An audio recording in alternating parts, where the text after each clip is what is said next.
இன்னைக்கு நம்ம என்ன ரெசிபி பார்க்க போறோம் அப்படின்னு பார்த்தீங்கன்னா, மாட்டுப்பால் இருக்கு இல்லைங்களா? முதல்ல கண்ணு போட்ட உடனே ஒரு 3 நாளுக்கு நமக்கு சீம்பால் கிடைக்கும்ல. அந்த பாலை வச்சுட்டு நாம வந்துட்டு ஒரு சூப்பரான ஒரு திரட்டு பால் செய்ய போறோம். இது வந்துட்டு எல்லாருக்கும் கிடைக்காது தான். கிடைக்கிறவங்க இது மாதிரி செஞ்சு பாருங்க. இதை எடுத்து வந்து நம்ம ஒரு தடவையாவது செஞ்சு சாப்பிட்டு பார்க்கணும். பால்கோவா மாதிரியே நல்ல டேஸ்டா சூப்பரா இருக்கும். வாங்க அதை எப்படி செய்யலாம்னு சொல்லிட்டு வீடியோக்குள்ள போய் பார்க்கலாம். அகலமான ஒரு பாத்திரத்துல, அதுவும் கொஞ்சம் அடிகனமான பாத்திரத்துல வச்சு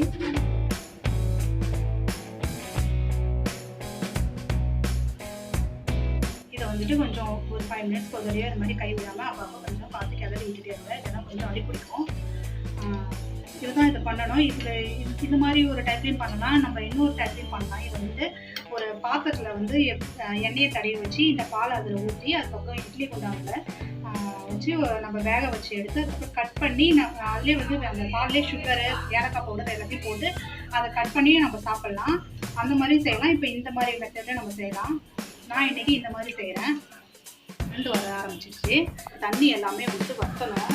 இந்த தண்ணி எல்லாமே வற்றுற அளவுக்கு நல்லா கொதிக்க விடணும். இது நல்லா பால்கோவா மாதிரி இருக்கும். இது நமக்கு கிடைக்கும் போது நீங்கள் செஞ்சு சாப்பிடுங்க. இதை வந்துட்டு கிராமத்தில் இருக்கிறவங்களாம் கிடைக்கும், டவுன் சைடில் இருக்கிறவங்களாம் கிடைக்காது. இது கிடைச்சி இதை சாப்பிடுங்க. நம்மளுடைய சைல்ட்ஹுட் டேஸ்லாம் வந்து நமக்கு ஞாபகம் வரும்.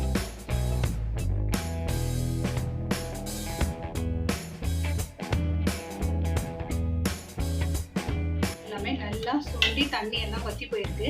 இந்த ஸ்டேஜில் நம்ம ஏலக்காய் பொடி போட்டுக்கலாம். ஒரு 3 ஏலக்காய் பொடி நான் பொடி பண்ணி போட்டுக்கிறேன்.